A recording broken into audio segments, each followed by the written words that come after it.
அரசியல்னு வந்துட்டா ஒரு முக்கியமான விஷயத்தை பத்தி நம்ம சொல்லி ஆகணும். 1977ல புரட்சி தலைவர் எம்ஜிஆர் அவர்கள் தமிழ்நாட்டில் ஆட்சி அமைச்சாங்க. ஆனா அதுக்கு முன்னாடியே 1974லயே இங்க புதுச்சேரியில அவங்களோட ஆட்சி அமைஞ்சது.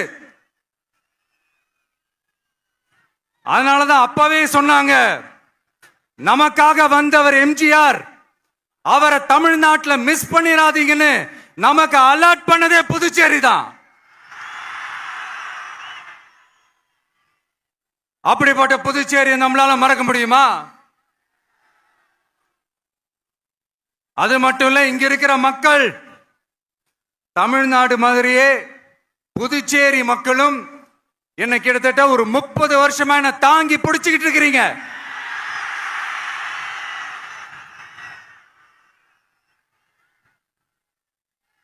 அதனால இந்த விஜய் தமிழ்நாட்டுக்கு மட்டும்தான் குரல் கொடுப்பான்னு நினைக்காதீங்க. அப்படி பண்ணாத தவறு புதுச்சேரி மக்களுக்கும் சேர்த்து தான் குரல் கொடுப்பான். அது என்னுடைய கடமையும் கூட.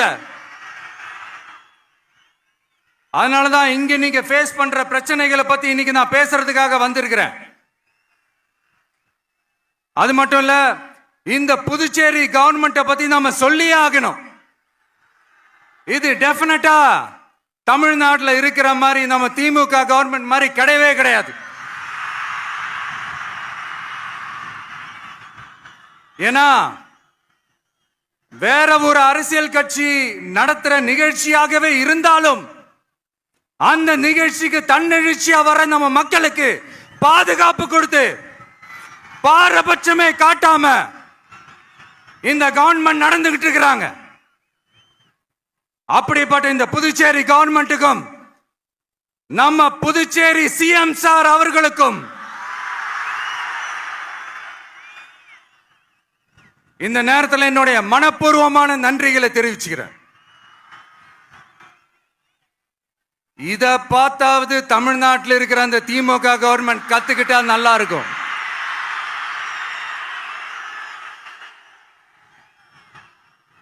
ஆனா அவங்க கத்துக்க மாட்டாங்க. பரவாயில்ல, வரப்போற எலெக்ஷன்ல 100% கத்துக்குவாங்க. அத நம்ம மக்கள் பார்த்துக்குவாங்க.